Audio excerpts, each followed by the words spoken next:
At John Cabot Academy in Bristol, they are part of a group of 3 schools called the Cabot Learning Federation. But here, they're not afraid of breaking the mould, so they've chosen not to have an individual business manager for each school. When you work in a federation such as we are, it enables you to take a fresh look at how you organise things like finance, human resources, marketing, PR, all of these things. And the bottom line is you don't need to replicate it 4 times.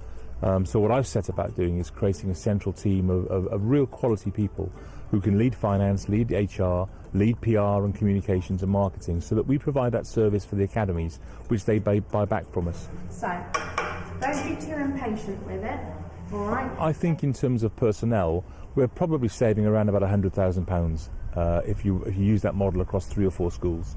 I mean, a finance director in an academy, we would probably be looking to pay around about £60,000 a year to, not including the on costs. And so there's £240,000 in 4 schools to start with. And so I would say we're easily saving £100,000 on that. You've also got other benefits as well in terms of procurement, for example. The kind of purchases that we do en masse, multiplied by 4 schools, gives you some real benefits of saving in that way around. And that's a slightly harder one to put a figure on, but clearly if you analyse our statistics, it will show you that that's beginning to benefit. So, welcome everybody. We're going to do something slightly different today. My name's Chris Baker. I'm the leader of e-learning at John Cabot Academy here in Bristol. And they talked about being able to touch type. Has anyone ever heard of being able to touch type? David's employed me for 2 days a week next year to work as almost like a consultant for the federation. Going to be strongly working with the primary schools that are joining the federation in terms of helping them to have a web presence and to have a virtual learning environment, but also looking at sharing some of the great stuff that goes on in e-learning around the different academies. In his role as education consultant, Chris is part of the Federation's drive to be enterprising by generating income from elsewhere. We have a trading company that we've set up within the Federation that enables staff to speak at conferences, provide services to schools, develop software products, a whole range of things. And this year, as we come towards the close of the financial year, I think we're looking pretty confidently at a surplus around about £200,000. So I think it's a win-win for both the Federation and schools and our partner schools, who are getting the real credibility of practicing teachers, providing support for practicing teachers. My name is Dean Blake. I'm the Director of Communications for the Cabot Learning Federation. The TVs for the workshop? Yeah, phoned them this morning. They're fully on board. They'll be arriving just after 7, hopefully. They've got a couple of people coming in.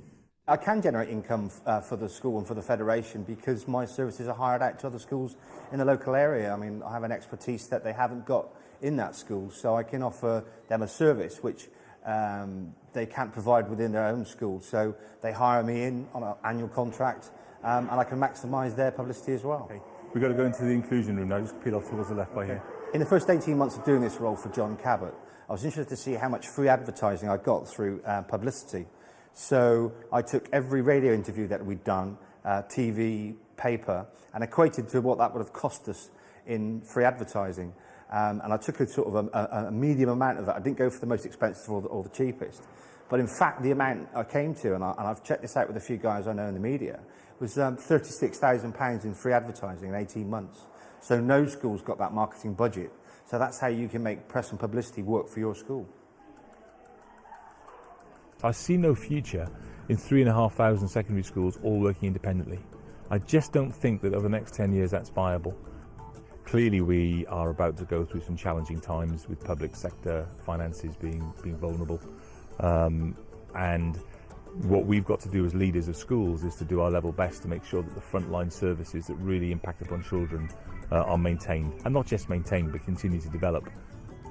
I think federations, hard and soft, partnerships, trusts, the range of different strategies and structures that are available to schools to work in partnership has to be the way forward.